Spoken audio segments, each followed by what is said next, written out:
Good evening folks, and welcome to the second instalment of our dark series, paranormal, ghostly, the kind of places that are locally to us. Adventures of Paul is with me again, as he always will be, and tonight we find ourselves in the old coaching town. Would it be a town, or would it have previously been a village? Milton Keynes was spread out years ago. It's all incorporated in one now. But you used to have Newport Pagnell, Wolverton, Stony Stratford, Stony Stratford, Bletchley, etc. Tonight's episode comes to you from Stony Stratford. It has some interesting, quirky stories. With the paranormal side of it, there has been apparitions seen going down the high street. One of them in particular, which I'll tell her story. And we will be making our way through the high street up towards the Mary Magdalene Tower, which was an old church. Only the tower remains. That is supposed to be frequented by ghosts and spirits of all sorts of varieties and different eras, etc. So let's go and do this.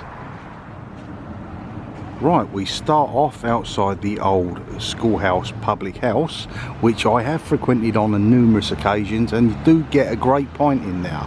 But anyhow, this is Stony Stratford High Street. Now, as stories go, everything I will tell you is factual, written down either on paper or some of these plaques that you see on the side of the wall, which documents actual events and occurrences. You'll find them on Google if you wanted to look into them themselves. But we'll start with a royal murder. And we're turning around and talking about the era of Richard III, because down here to my right, probably coming into view shortly, there's an old coaching, an old stage house, and it was from there. If you've ever heard the story of the two princes in the tower, which I don't believe he himself killed them, but he had them killed, so the other members of the royal family were classed as illegitimate, and he would be able to lay claim to the throne. At the time, he wasn't known as Richard III. It was Richard Duke of whatever it was. But yeah, the whole family was kidnapped from this area, taken away. We don't know the outcome of uncles and other relatives. That we do know that the two princes, their skeletons were found in the White Tower, or behind a wall in the White Tower at the Tower of London some centuries later, and they were kidnapped from this spot, which is sort of quite weird. We're not in London, so why does it have the significance? Who knows, to be honest with you.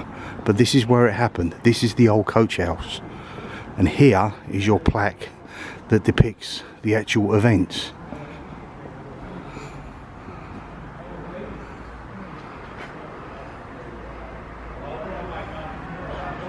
See, there's 100% truth in it. There you can see the actual original level of which the street road would have been. We are standing outside the Old George. There's a sign here. I will then cross the road and show you Paul in front of it to depict it. Yeah, so yeah, so we are probably 3 or 4 feet higher than the original street level. It'll come more into focus as I'm across the road showing Paul. So as you can see over there, my hostess with the mostess, Paul over there, he is now at the level we are now. But you can see by the window frames. Window frames would not be that low to the surface. The ground level is 4 foot lower, and it's just built up. You also see it from the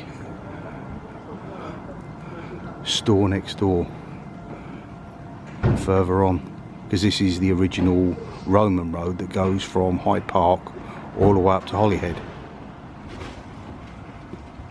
You've heard the old saying, a load of old cobblers, or how about the old cock and ball story? Because that comes from here as well. Stunning mural there on New Street. Kind of wondering whether that is Mary Magdalene, of which the tower, which we'll be visiting shortly. Stony simply, shall I say, spit me words out, has a plethora of these alleyways reminiscent to your Victorian bygone era, because all along here there would have been your staging coach houses, and as I said with the cobbler, there is the other side of it. You turn around and say the cock and bull story, synonymous with this area. Beautiful light up there. Basically, the cock and bull story is people would come and visit, stay in the coach houses, and stories would be made up, more elaborate, passed between one pub and the other, the cock and the bull, and they just got more and more fanciful, and that's where your origins are. So if someone ever turns around and say you're saying a cock and bull story, it all originates from here. Yeah, so right in front of me as I look down Watling Street, you see the Bull Hotel, and further on from that you have the Cock. Both of them coaching houses. I want to say coaching houses, it's like horse-drawn carriage type things. Trains and that weren't so much about in the time, and people would seek lodgings here overnight, going from here maybe to London or in the other direction up towards Coventry, Birmingham, etc. You can imagine how long these journeys would have taken, not like having a car like we got nowadays. So I said they would sit there and the stork have a drink of ale in the bar below, and that's where the stories would circulate, and they would become more and more obscure and bizarre, and they basically try to outdo each other. And it's just a part of history that's synonymous with this area. Makes sense if I pretty much show you where the stables would have been. All this area at the back here, Odell's Yard. What you see here, the back end of the Bull, all of this would have been stables back in the day. Simply some beautiful forecourts, back alleys, and just off the beaten trail buildings that if you didn't walk down here you wouldn't know about. This is very much on par, although it's sort of more gamey, like your Raven and Broomstick type store, which is in Leighton Buzzard. Probably sells different merchandise altogether, but yeah, it's really scenic. But look at the old walls, the old windows, the depth of the alleys. Place where many a crime was committed and ghosts frequent. Now when I'm talking about ghosts and apparitions, you do get people saying that they have seen chariots coming down here with none other than Boudica, aka Bodicea as some people have known her, because we are in Stony, probably about less than 10 miles in the direction we're facing at the moment is Towcester. Between here and Towcester is a place called Cuttle Mill, and that is where she was mortally wounded in battle. If I tell you the story of Boudica, some of you have probably heard the name but don't know the full ins and outs of what it was all about. So basically, Boudica was married to a Roman century, and he was promised land that he was not to be taxed on, etc. But I think it was on his death that was reneged upon. They decided they were going to take back the land, throw Boudica and her 2 daughters out, and in the process they also raped her 2 daughters. Enraged, Boudica became the warrior queen of the Ansini tribe, which was predominantly based, I was going to turn around and say Norfolk, Suffolk area, but they spread out across these counties, Essex, made their way over towards Buckinghamshire, fought and beat the Romans, absolutely butchered and massacred them, and the emperor at the time decided to lay in wait on Watling Street, which is what we are, the original A5 Roman road, at Cuttle Mill in wait, and they were backed into a corner and they absolutely slaughtered the Ansini tribe. And Boudica, as I said, was mortally wounded.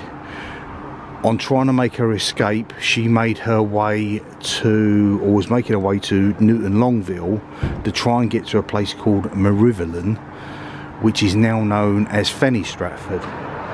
But there's a place out there which is now a dog sanctuary, I believe it is, but it's actually called Old Queen Farm, and that is where she is supposed to have had her final breaths. But it is said that at times in the fog, the dead of night, that people, probably because this is an area where people do drink a heavy lot because it's frequented by a lot of pubs, have seen the image of her coming down on a chariot. Make of that what you will. So now we make our way to what remains of the Mary Magdalene Church. It's now just the Mary Magdalene Tower. Haunted, frequented by spirits, etc. Has a lot of history. Some quite humorous, some bizarre, some quite scary. We have a lot of old graves here. A lot of them going back 200 years. I believe it's a surgeon. Maybe Byrne. I think the name Byrne rings a bell. There is a plaque over there which I can go and show you.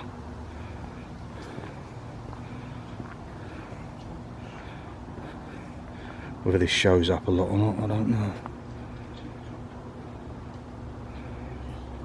But yeah, I can talk to you about gargoyles, etc. There we go. Let's get a torch on the matter. Things light up a lot clearer. I have said in the past, and I will certainly do that when I get round to it, get one of these more brighter long strobe LED effect things, so you do not get that. Some people, I do myself sometimes, find it annoying that you get this circle blackness behind while I'm filming.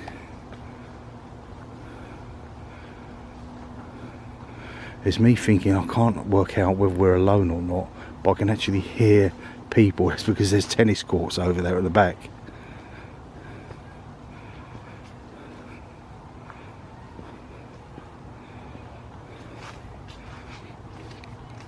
Yeah, but this is pretty much like an abandoned graveyard. I don't believe anymore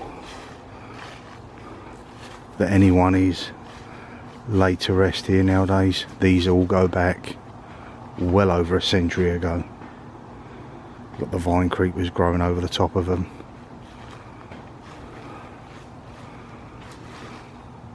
And all that remains of what was once the church is this tower, single wall tower in front of me.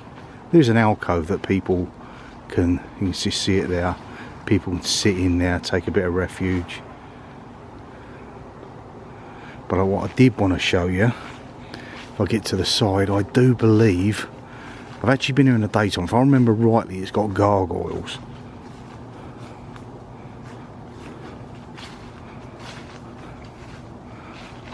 So let's focus, go up the wall. Let's see at the top. There we go. That there is a gargoyle. The French term for clearing the throat, or gargle as we would say, or grotesques. All pretty much basically the same thing. There is a belief that these are spirits and they're to warn off evil. There is kind of that in it. It depends on what your beliefs are, but a lot of it is just that period of time guttering, and that's why they're called gargoyles, because it's clearing the water from the top, like clearing the throat. There's one on each corner, I believe. I don't know image wise what they actually look like because they're a bit too high up.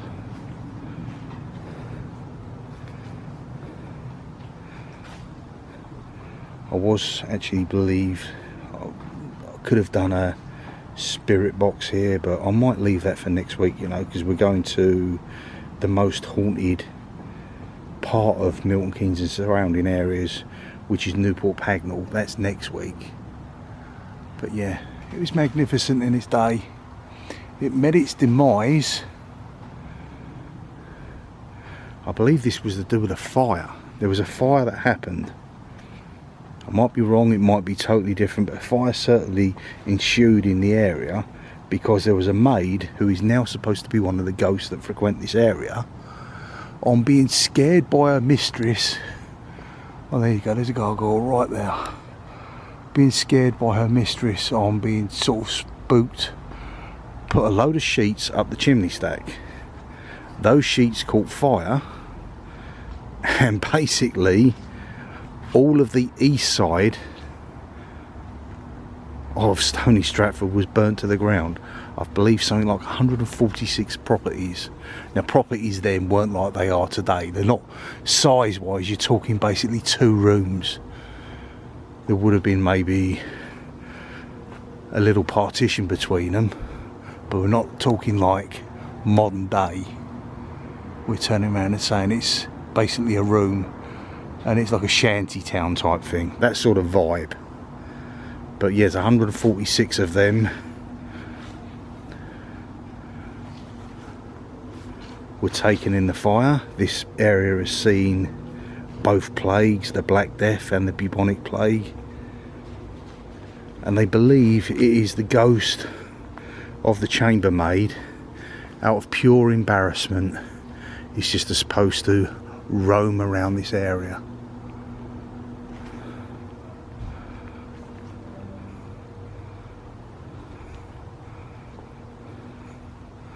But there's nothing like an abandoned graveyard.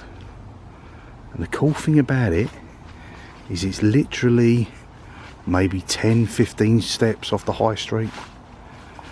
You yourself could come down here, have a look, maybe take some photos, do a vlog yourself.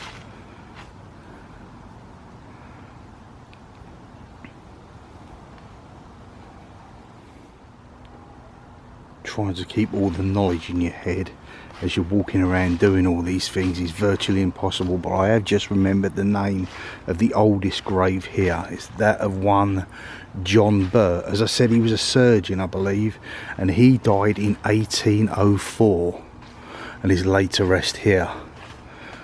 Whereabouts, whether it's the far corner over there, who knows.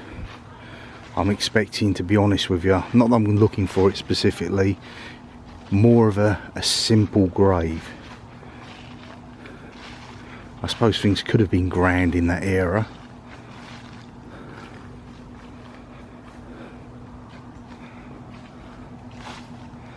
But you are not going to decipher, to be honest with you, any names of these gravestones. They are so worn out. But as I said, if you love these sort of things, it's certainly giving you the vibes.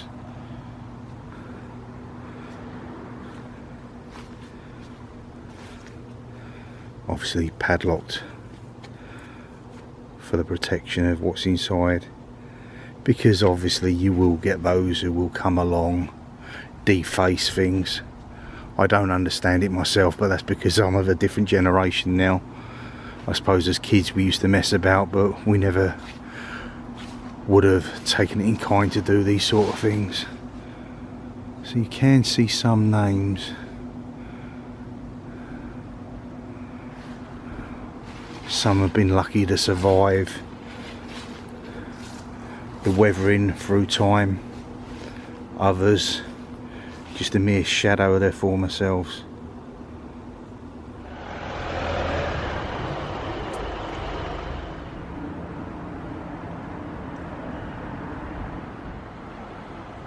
Right, as we end this, let's have a look around the Church of St Mary's and its graveyard.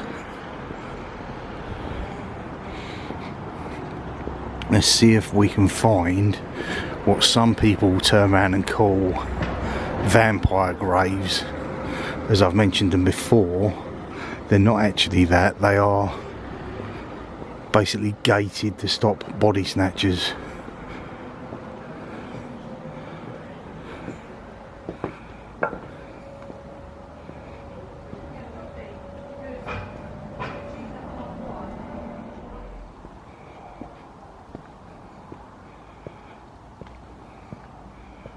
Pretty much left unkempt to decay by itself. I just think they look so much better when they've got these vine creepers on them.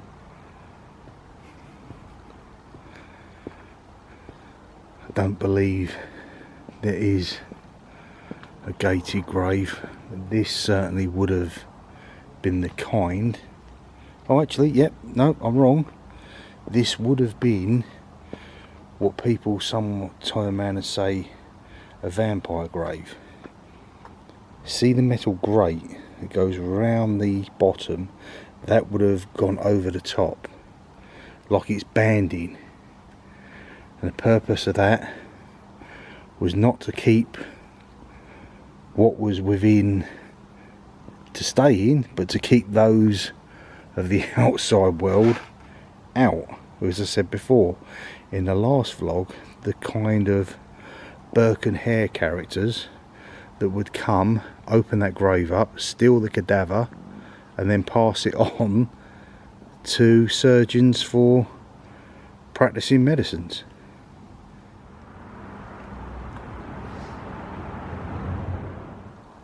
These old sinister looking gates have not been locked in many years. I said it's one of these graves now where they'll, or graveyards, so they just leave them here and you can walk around.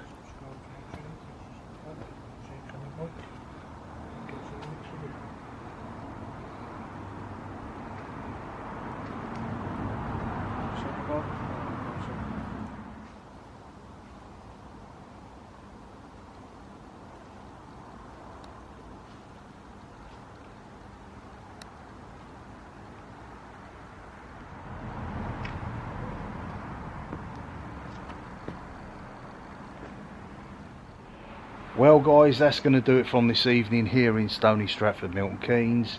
Next week, as I said, we're going to the most haunted place in the area, which is that known as Newport Pagnell. It has apparitions, it even has a poltergeist in one of the stalls. So we'll be bringing them stories to you. I hope you've enjoyed this. The idea is not to pull the wool over people's eyes, just to show you what's around. You can make your own mind up. The truth is pretty much out there. As I said, everything I've got, what I've said is documented, you've seen the plaques on the walls, so there is truth about everything that's gone on this evening. And with that, enjoy the rest of your week. I will see you in the movies, so will Adventures of Paul. Bye for now. Bye for now, bye for now.